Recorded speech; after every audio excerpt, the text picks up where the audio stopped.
Hello guys, good morning, welcome to my channel and happy Tuesday sa ating lahat. So happy birthday muna sa ating mga may birthday sa ating mga birthday celebrants for today's video. And syempre belated happy birthday sa lahat ng mga may birthday kahapon. So 21 na tayo ngayon. So ang importante is malapit na matapos yung May at onting-onti na lang matatapos na yung June. So eto ha, wag ninyong babaktawan o lalaktawan tong ating topic for today's video. I'm sure na hindi ninyo pagsisisihan na pinanood nyo to mula umpisa hanggang hulihan. And syempre wag kayong mag-i-skip ng mga ads ko, okay? Basta so eto na, dumako na tayo sa ating main topic for today's video dahil nga medyo mahaba-haba ito. Eto na nga no, nagsusumigaw ang mga singsing ng Aldab or ng Maychard.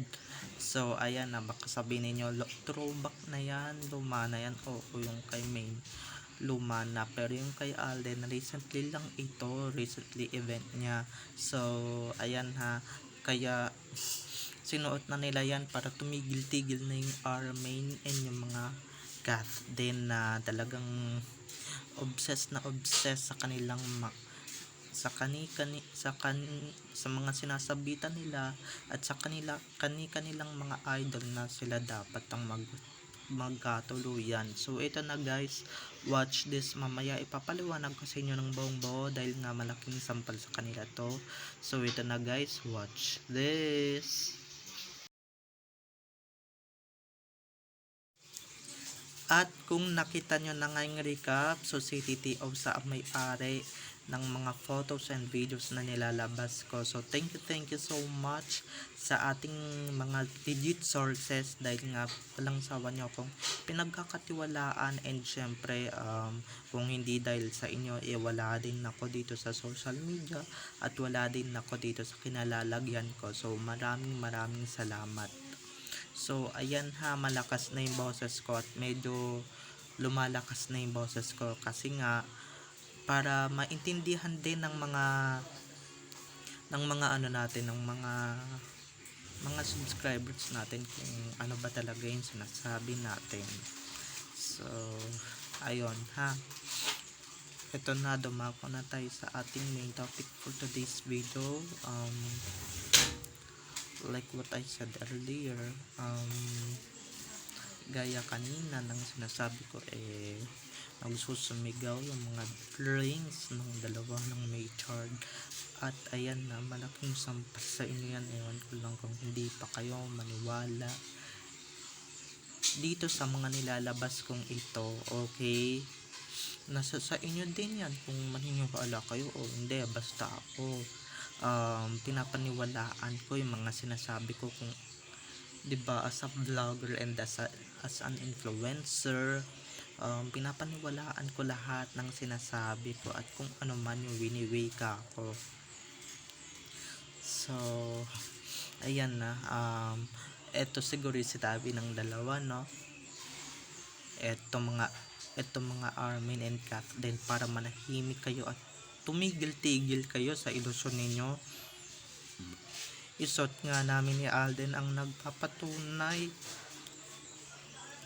na kasal na kami. So ayan na, Bugs, malaking sampal sa inyo yan. Talagang natutuwa ako pagka talagang may mga ganitong updates and syempre may mga ganitong balita. Nakaka good vibes lang, no? Oops, baka mamaya sabihin na naman ng mga bashers dito na wala silang marinig or wala silang madinig. Napakalakas na ng boses ko, ewan ko ba ba't nilalagyan pa ng music. 'Di ba, natural lang sa akin nalagyan ng music. Syempre intro yun 'di ba? Wala kayong pakialam kung ano man yung gusto kong ilagay dito sa channel ko. So joke lang ha, wag nyo naman i-take seriously. So nagbibiro lang ako. Hindi na dapat pang patulan yung mga ganyang tao or mga ganyang 'di ba? Lalong lalo na mga mga army and mga captain. So ayan, bali lang dun sa dalawang yon nasa 10 ang members ng fandom nila. 'Di ba? Medyo nakakaloka lang din and um nakakatawa lang din yung mga pinaglalaban nila. Sabihan man tayong kulto, whatever, etc. Um, 'Di ba? Labanan natin para tumigil and para, 'di ba, gumising sila sa mga kahibangan nila na mga pinapartner sa mga laos nilang idols mag-asawa na ng tuluyan, 'di ba? So kung nanonood kayo dito sa channel ko, malaking sampal sa inyo yan. At kung hindi naman, thank God hindi niyo mapapanood to dahil nga baka mamaya mamatay pa kayo sa inggit at baka mamaya 'di ba, isipin niyo na magpatiwakal, 'di ba, sa mga pinagsasabi ko dito sa social media. So good luck na lang sa inyo dahil nga ako hindi pa ako titigil na sampalin ko kayo or pagsasampalin ko kayo ng katotohanan dahil nga kasal na yung dalawa at ayaw nyo pang maniwala. Nasa sa inyo din yan, ha? At nasa sa inyo din yan kung medyo kayo, medyo inggit kayo sa dalawa, 'di ba? Wala nang makakapagpahiwalay pa sa fandom and syempre dito sa mag-asawang ito sa totoong buhay. Kasi nga si God ang gumawa sa amin, hindi kami yung ginawa lang ng network or ng, 'di ba, ng ganito. So ayan na sa mga legit admins natin kagaya ko, dito tayo maniwala and syempre kami lang yung paniwalaan ninyo.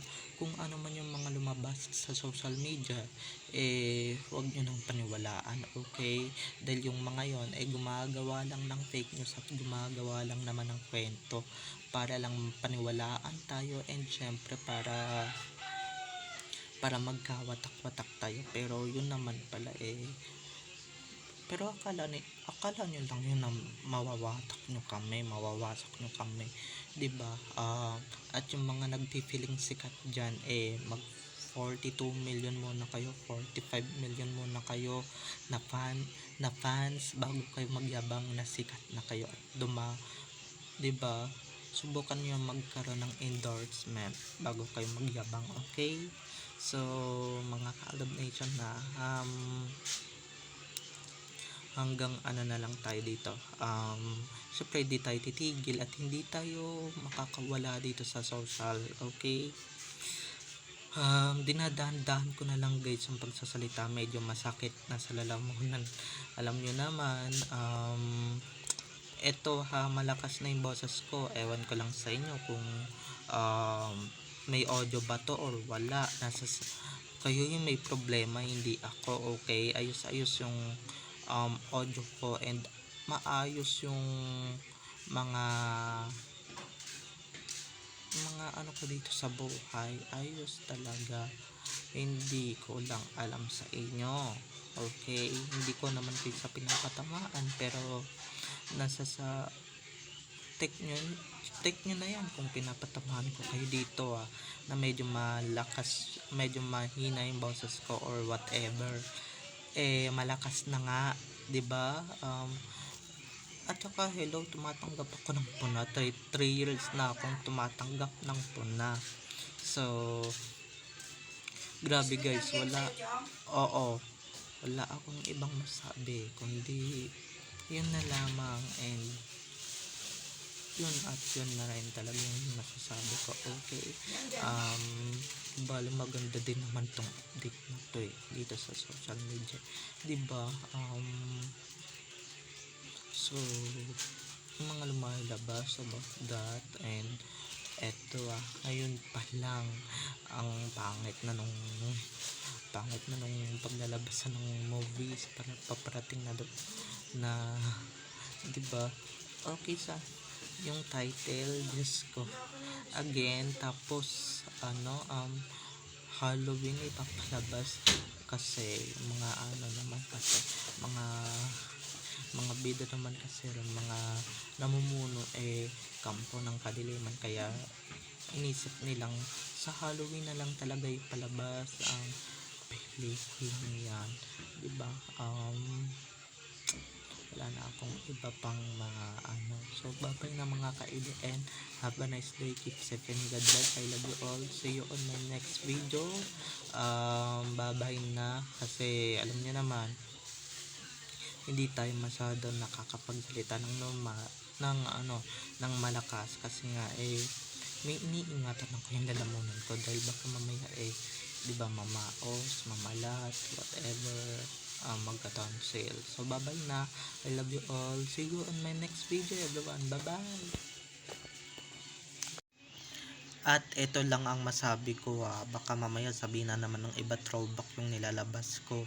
Wala akong pakialam kay throwback, at least totoo kaysa naman sa inyo, 'di ba?